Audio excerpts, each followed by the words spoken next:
Good day to you all. I'm Daniel Joseph, and in this video I'm going to introduce to you some amazing facts and findings by scientist discoverer G.Ponmudi, who has spent around 15 years in extensive research to identify and put forth a different opinion and fact finding that allows scientists and geologists to think differently towards the cause of earthquake and tsunamis.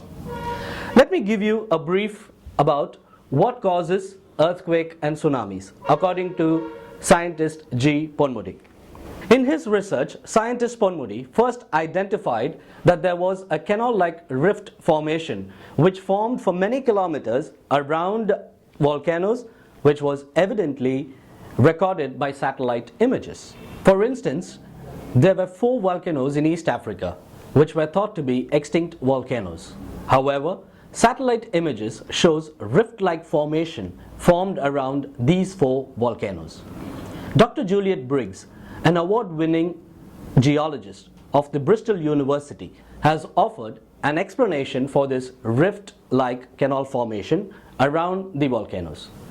Due to the intrusion of magma in the volcanoes raise up few centimeters. At this point in time, there are several gases that is emitted from the volcanoes, which cause the rift-like formation.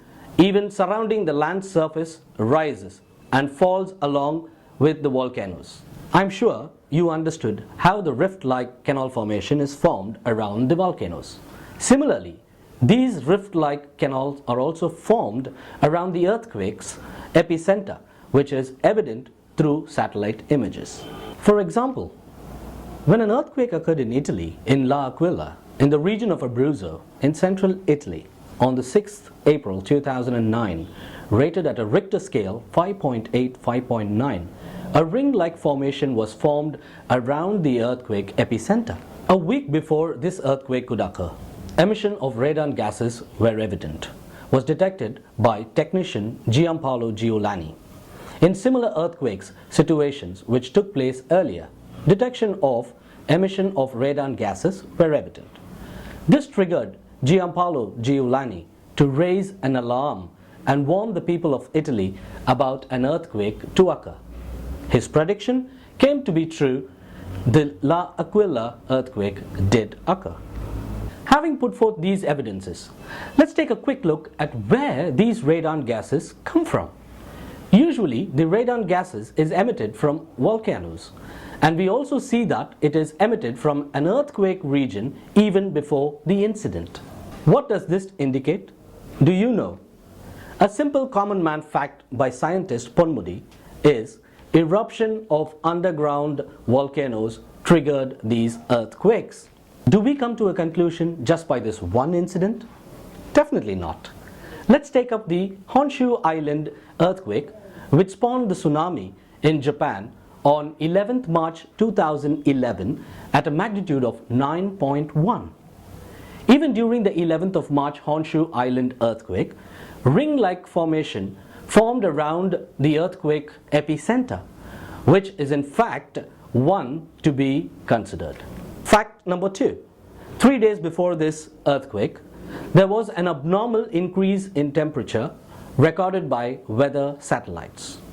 Dr. Dimitar Ozunov at the NASA has given an explanation that the abnormal rise in temperature was caused due to the emission of radon gases, which is a radioactive gas which eliminated electrons in the air molecules, which is an heat-emitting phenomenon.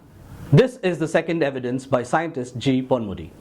Another scintillating fact pointed out is taking into consideration the Boxing Day tsunami, which devastated the Indian Ocean rim countries such as India, Sri Lanka, Malaysia, Thailand and Bangladesh.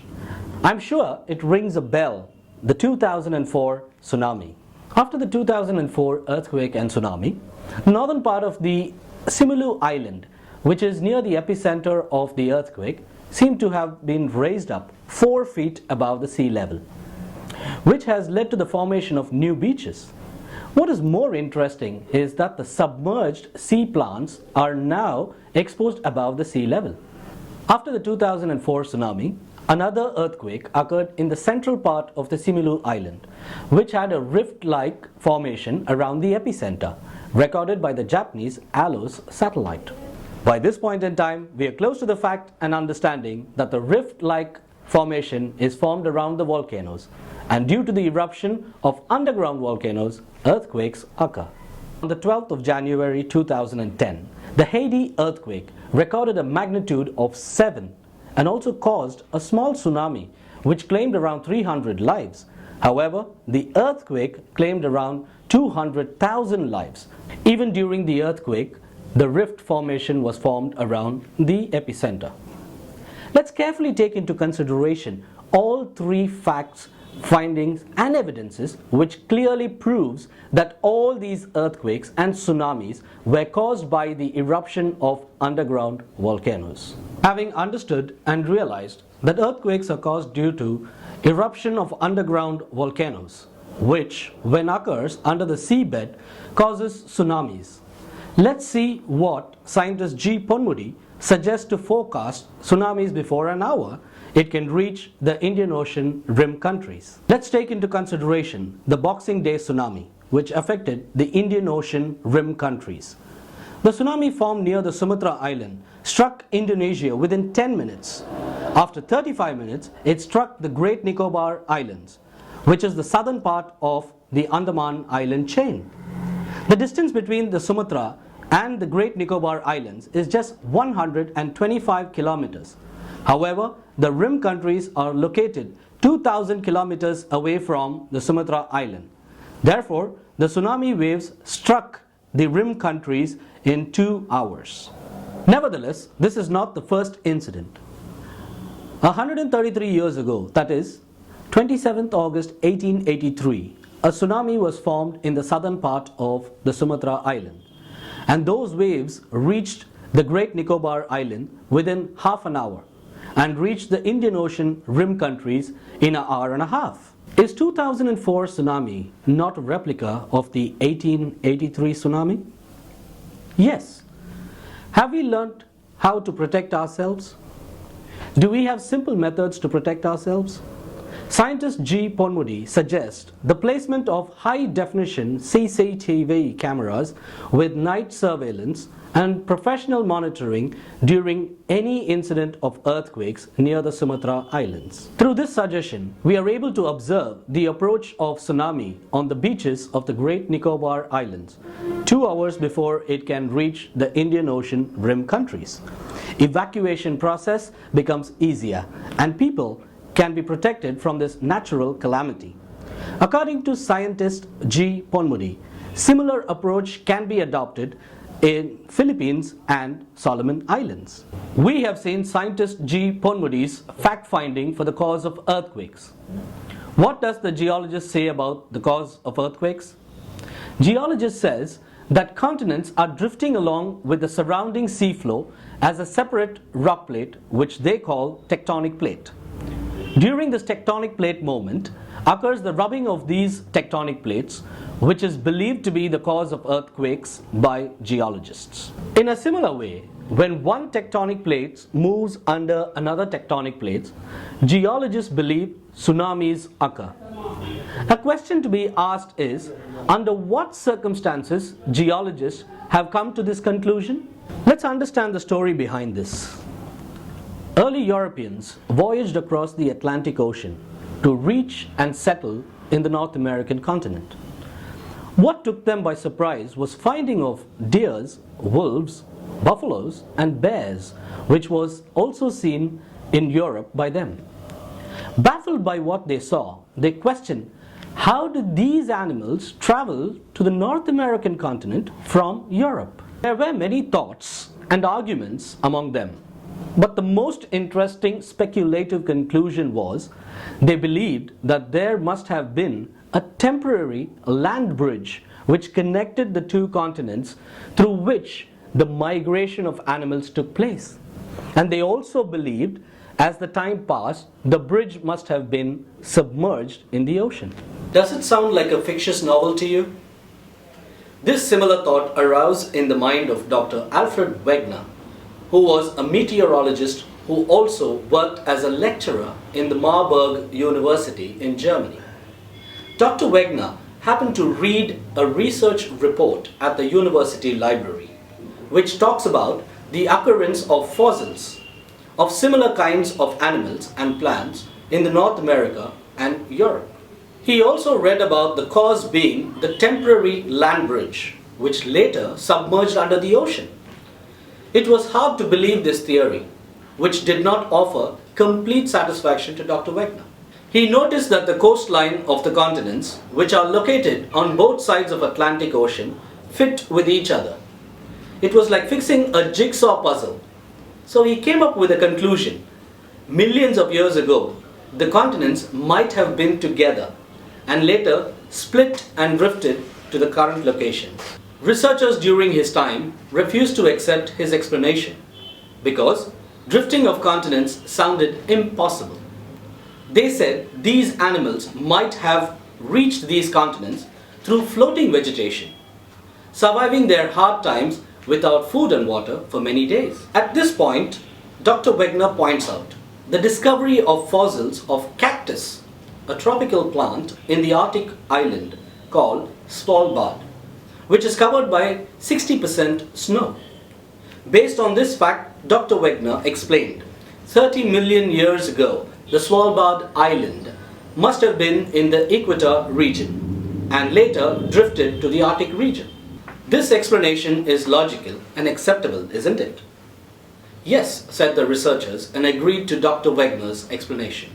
Based on this, Dr. Wegener immediately gathered information about the places in which fossils of animals and plants which lived in a similar climate zone and rearranged the world map accordingly. After having done this, Dr. Wegener said that 250 million years ago, all continents were together to form a single large continent, which he named Pangaea, which is surrounded by a shallow sea, which he named Panthalassa.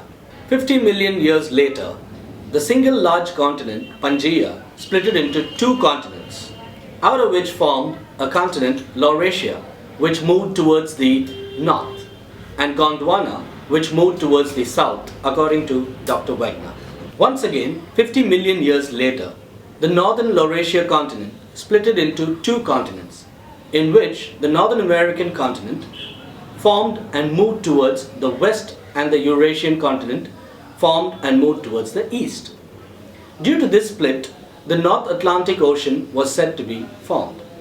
Similarly, the southern Gondwana split into many smaller continents, such as South America, Africa, India, Australia, and Antarctica.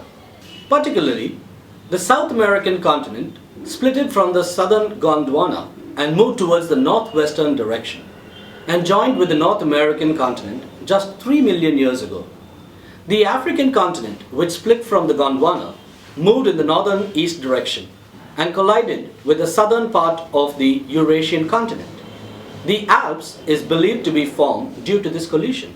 India and Australia, which split from the Antarctica continent, moved in the northeastern direction. Particularly, India collided with the southern part of the Asian continent 50 million years ago, and this collision formed the Great Himalayan Range. This theory was called as continental drift. However, there are no flow marks on the sea floor substantiating this drift of continents. Therefore, the question aroused during that time was, how did these continents move? During this time, the Second World War started. Dr. Harry Hess, a professor in geology, worked in the cargo ship that belonged to the American Navy. During his service, he used the sonar equipment, which helped him to prepare a map of the seafloor structure which helped in the safe navigation of submarines. During this process, he discovered a continuous formation of volcanic range around the continents that extended to many thousands of kilometers. Based on this finding, Dr. Hess offered a new explanation. He said that hot magma from the deep earth gushed to the top and cooled and solidified, formed a new seafloor in the volcanic range under the sea, and this process happens continuously. Because of this continuous process, Dr. Hess believed that the seafloor spreads in the opposite direction, which facilitated the movement of the continents. This theory is called plate tectonic theory, which is believed and accepted by geologists. But seismological evidences doesn't support the plate tectonic theory. What does the seismological evidence say? At this point, the geologists of NASA prepared a graphical representation of the places worldwide where a total of 358,214 earthquakes occurred during the past 35 years from the year 1963 to 1998. This global level graph on earthquakes had not recorded any continuous earthquakes in the ocean region between the continents. For instance, the geologists believed that 100 million years ago, India and Australia were joined together and stuck with the continents of Antarctica. Later, new ocean floor was formed around the continent of Antarctica and it drifted towards the north and south directions. India and Australia started to move in the northern direction along with the ocean floor that was drifting towards the north. India and Australia are located 5,000 kilometers apart. If India and Australia had been drifting separately towards northeastern direction, a series of earthquakes would have been caused for up to thousands of miles in the ocean floor between these two continents. But no such series of earthquakes were recorded in the ocean region between the continents of India and Australia. It is proved with concrete evidence that the ocean floor between the two continents is continuous and the ocean floor and the continents between these two continents are stationary. At this juncture, NASA released a chart stating it as an illustration of the movement of continental plates. Even in that chart, it has been stated that they are still unsure as to what is actually happening in the ocean floor region between the continents of India and Australia. Moreover, they have offered contradictory explanations for the tsunami that rocked the entire South Asia in 2004. Particularly in the report released by NASA on March 10, 2005, Dr. Richard Cross and Dr. Benjamin Fong Chow have explained that the earthquake and tsunami were caused only due to sudden drifting of ocean floor of the Indian continent under the Indonesian islands.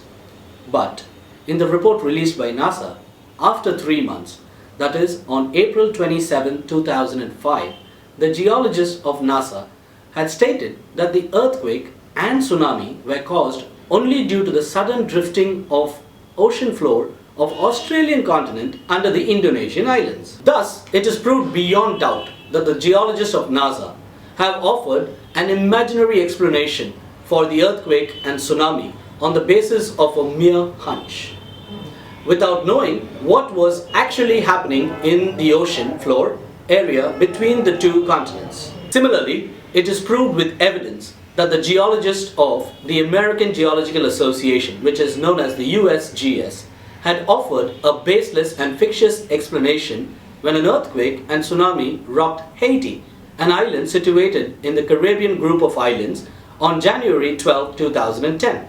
Particularly, the continent of North America, formed in the central part of Atlantic Ocean, is believed to be moving towards west, along with the ocean floor, which is supposed to be drifting towards west.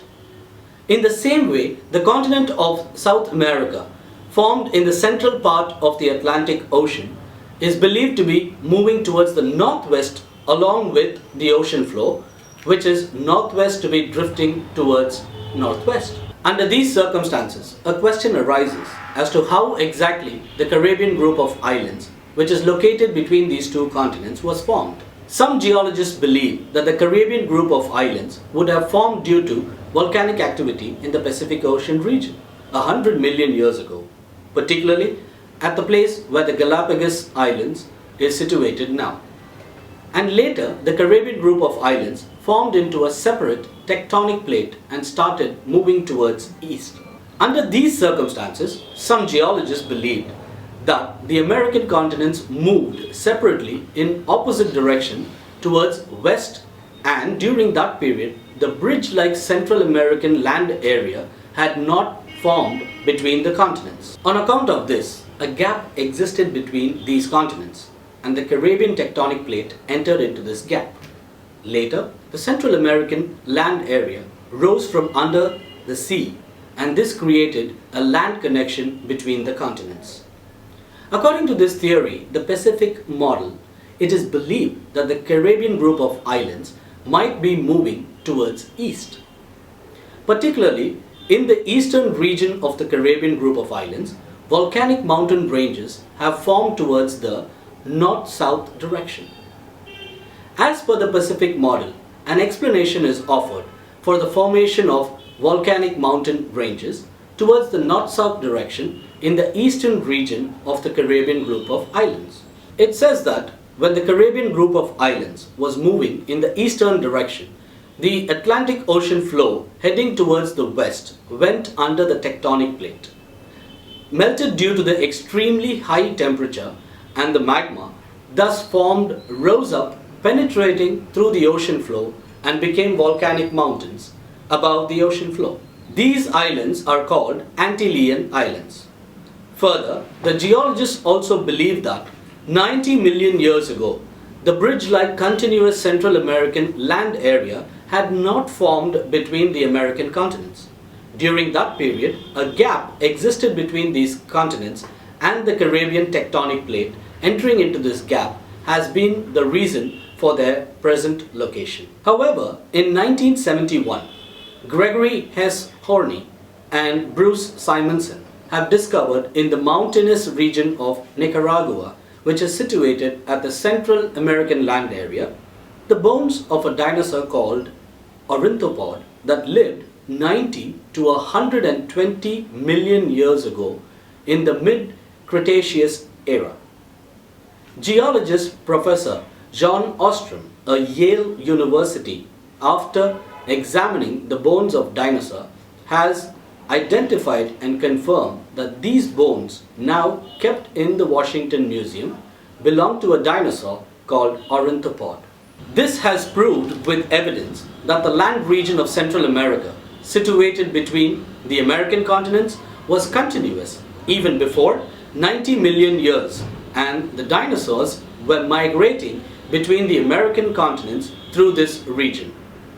In the same way, Manuel Ilduraldi, Vincent, and Zulma Gasparani, paleontologists of the Cuban Museum, has discovered the bone fossils of a herbivore dinosaur that lived during the Cretaceous era, that is, 150 million years ago, in the Organos mountain range located in the western part of Cuban island of the Caribbean group of islands that are formed in a range between the American continents. Through this, it has been proved beyond doubt that as the sea level was low 150 million years ago, the American continents and the Caribbean group of islands and connections and the dinosaur were migrating through that region.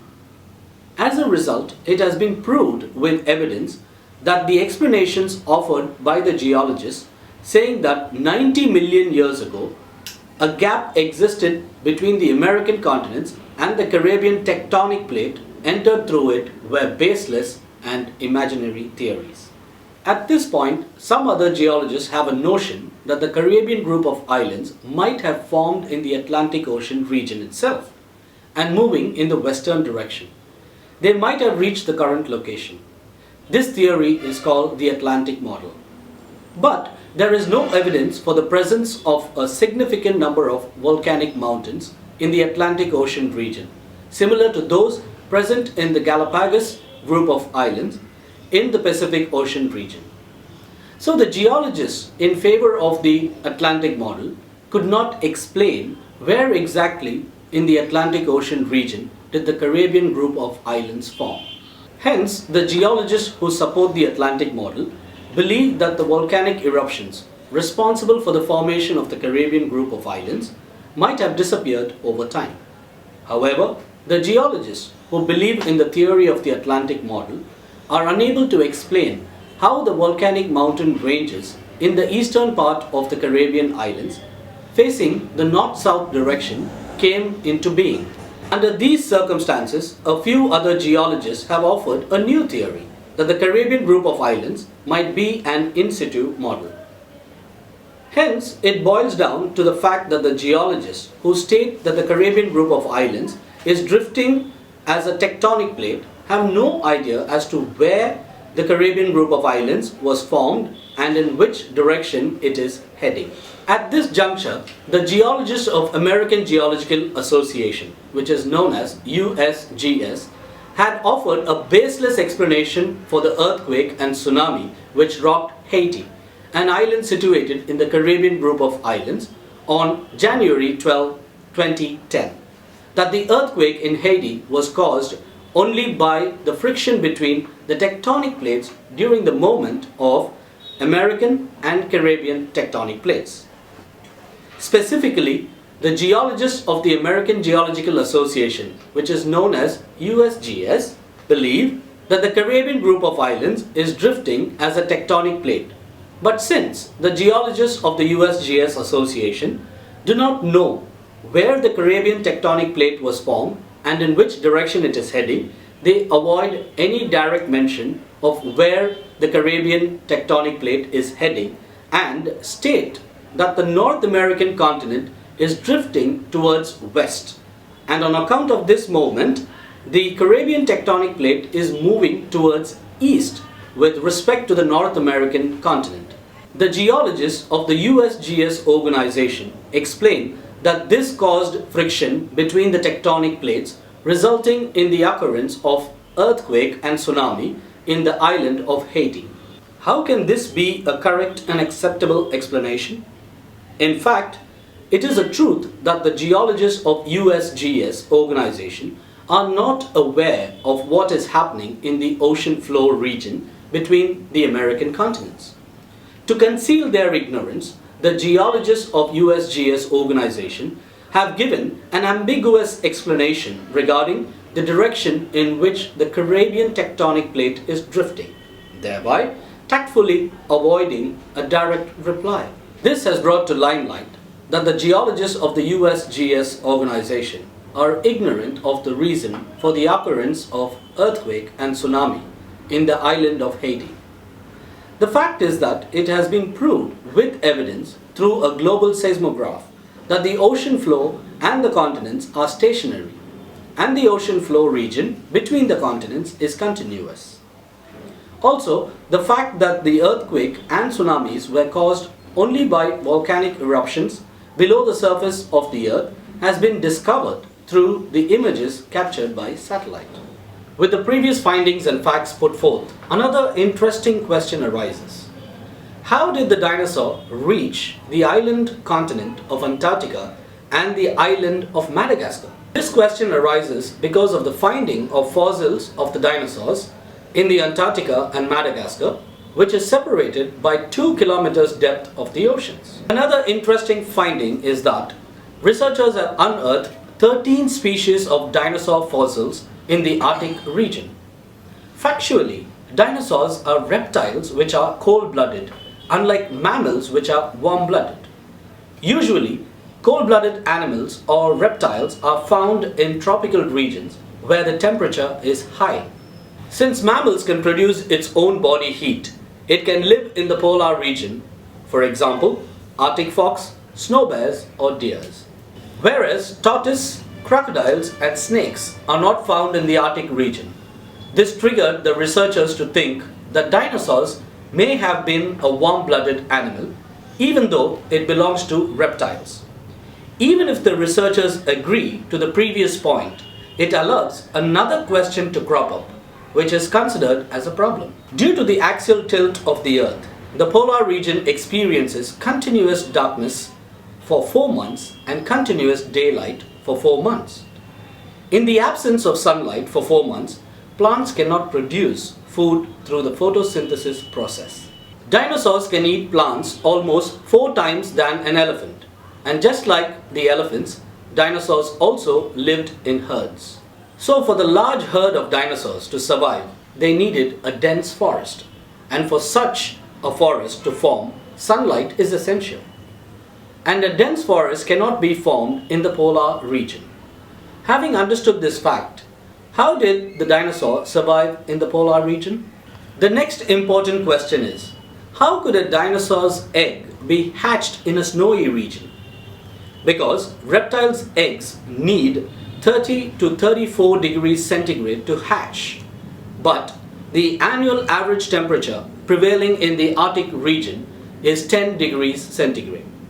Surprisingly, researchers have also found egg fossils of dinosaurs in the Arctic. Some researchers speculated that dinosaurs might have gone through the process of winter migration like the Arctic caribou. Few other researchers speculated that dinosaurs might have undergone the process of hibernation, a kind of month-long dormant sleep like the polar bears. In the recent past, Dr. Gregory Erickson of Florida State University conducted a research to know how long a period is required for hatching of a dinosaur's egg. He collected egg fossils of dinosaurs and estimated the age of the embryo found in the eggs through embryonic tooth age. By this method, he found that the embryo found in the egg fossils was 6 months old. Based on this, he concluded that the dinosaurs need 6 months to hatch. So he discarded the Arctic dinosaur migration theory. Because dinosaurs need to stay around its egg for 6 months to protect its eggs from other animals, even after the hatchling of the egg, the dinosaur needs to stay with its hatchlings to protect it until it is able to live independently. Therefore, the discovery of egg fossils in the Arctic region indicates that the dinosaur lived in the Arctic region throughout the year. Summing up all the speculations, unanswered questions, and various research opinions, scientist G.Ponmudi has come up to offer an explanation based on important fossil findings. Let's see what his findings say. In Norway, while the oil drillers were drilling the sea floor for oil, almost 2 kilometers from the sea surface, surprisingly found fossils of plant-eating dinosaurs called as Plesiosaurus, which lived in Europe 20 million years ago. Similarly, while British geologist Dr. Mike Coffin drilled the Kerguelen Plateau, which lay 2 kilometers below the sea surface, to find out the age of the Kerguelen Plateau, surprisingly found 90 million year old rocks which contained 3 fossils. Based on this finding, Dr. Coffin has said that once the plateau was above the sea level, all the above fossil evidences and findings indicates that the sea level was 2 kilometers lower than the present level during the dinosaurs' time. It further indicates that forested land existed between the continents and islands through which the dinosaur migration took place. Scientist G.Ponmudi concludes that the presence of dinosaur fossils in the Antarctic continent and Madagascar island indicates that during the dinosaurs period, the sea level was below 2 kilometers than the present level. Due to the low sea level, the sea surface is also smaller than the present extent. Because of this, the temperature at that time was high, due to which the existence of polar forest was possible. After that, during the course of time, the sea level raised up to 2 kilometers and the sea surface extent also increased. Due to the cooling of atmosphere took place, which eventually led to the formation of polar ice. Looks like we have found answers to few questions, but it opens up more questions and amazing facts that we need to know. What is the cause behind the rise of sea level up to 2 kilometers? At present, the belief is that sea level rising is caused due to global warming, which is caused by the emission of carbon dioxide by factories and automobiles, which leads to the melting of polar ice. But scientists estimates through satellite observation, if all the ice on this world were to melt, it will raise the entire sea level only up to 240 feet. If this rise of 240 feet occurs, there will not be any danger posed to humans because the average height of the continents from the current sea level is 2000 feet excluding the mountains and hills. The matter of fact is, if the 240 feet rise happens, the earth will lose some islands and the edges of the continents. However, not the entire land surface of the continent on which plants, animals, and we humans live. Isn't that great to hear? Yes, it is. But let us not support global warming. Coming to the point, why did the sea level rise? And what is the real concern? Fossils, evidences, and studies clearly indicates the rising of the sea level in the past and the deposition of the ice took place simultaneously. In Florida, researchers have studied the fossils of corals called as Acropora palmata, which lies 600 feet below the sea level, which died due to the rising of sea level. Because these corals can live only in the shallow sea water with the help of sunlight. On dating the coral fossils, researchers have found that the corals died 50,000 years ago due to the sea level rising. Also, based on the study conducted on the parts of decomposed plants and faces of dead animals, and the partly digested food in their stomach, which were found under the icy layers of the North Pole region, the scientists of Copenhagen University reported that as the flora in the North Pole region was destroyed due to heavy snowfall during the period beginning 50,000 years ago and ending 10,000 years back, animals like the snow elephants and snow rhinos which survived on these plants perished. The sea level also rose up to 400 feet during this period beginning 50,000 years ago and ending 10,000 back. And since the snowfall had also taken place in the same period, it has been proved with evidence that the explanation of the rise of sea level is attributed to the melting of ice is wrong. Moreover, Steve Jacobson, a geologist of the Northwestern University, has stated that it has been found out on the basis of study conducted on the seismic waves that more than 3 times the amount of seawater is present below the earth at the depth of 660 kilometers. On the basis of this theory, he stated that the water on the surface of the earth has come from below the earth. Prior to this theory, it is believed that the oceans were formed only due to falling down of millions floating in the space. At this time, Dr. Yoshida, a geologist, analyzed the water that gushed out of the hot springs in Japan and found out from the isotopes present in it that this water was actually separated from magma found in the greater depths of the earth. Similarly, countless number of hot springs has been discovered beneath the sea. Hence, oceans have formed only from the water that gushed out through these hot springs for millions of years. It should be noted that the earth consists of 80% of magma, which cools and releases water. This process is continuous. Likewise, the rising of sea level is also continuous. Therefore, scientist G.Ponmudi concludes, in future, the earth will be completely submerged under the ocean on which we are all living. So this brings us to the end of this wonderful, amazing fact-finding video. I am Daniel Joseph and I represent scientist G.Ponmudi. I'm happy to be in front of you and thank you all for watching this video. Have a great day.